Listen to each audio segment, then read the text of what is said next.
Imagine this: a world where our most precious relics, ancient manuscripts, or even vulnerable museum treasures can outlive war, decay, and the relentless march of time. Sounds a bit sci-fi? Thanks to NFTs, it's edging closer to reality than you might think. Let's break it down. Cultural heritage NFTs are digital tokens tied to exact, high-fidelity replicas of real-world artifacts. Think 3D scanned fossils or photogrammetry-perfect statues. The NFT acts as a kind of digital passport, a certificate on the blockchain, guaranteeing provenance and authenticity. It's not just a JPEG, it's an indelible proof that this digital twin is linked to the real thing. Here's the clever bit. When a museum creates and sells these NFTs, maybe as limited editions, maybe splitting the rights among many supporters, the revenue doesn't vanish into the ether. It goes straight back into conservation, restoration, and even archaeological fieldwork. That means by buying or supporting a digital artifact, you're funding the care of the actual physical treasure. It's a self-sustaining loop digital sales power real-world preservation.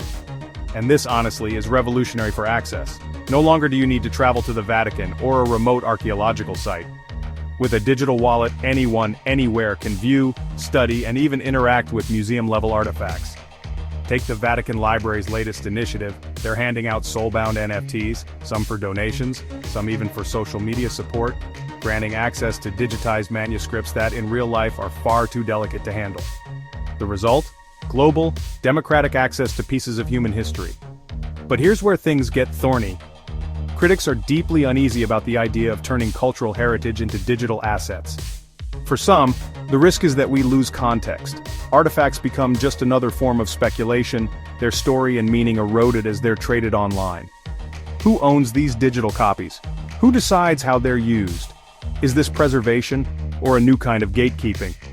And what happens when sacred or sensitive objects are tokenized, their significance reduced to a price tag? These are questions with no easy answers. So, can NFTs save our history? They're certainly opening new doors, helping fund preservation, breaking down barriers to access, and ensuring that our collective memory isn't bound by geography or time.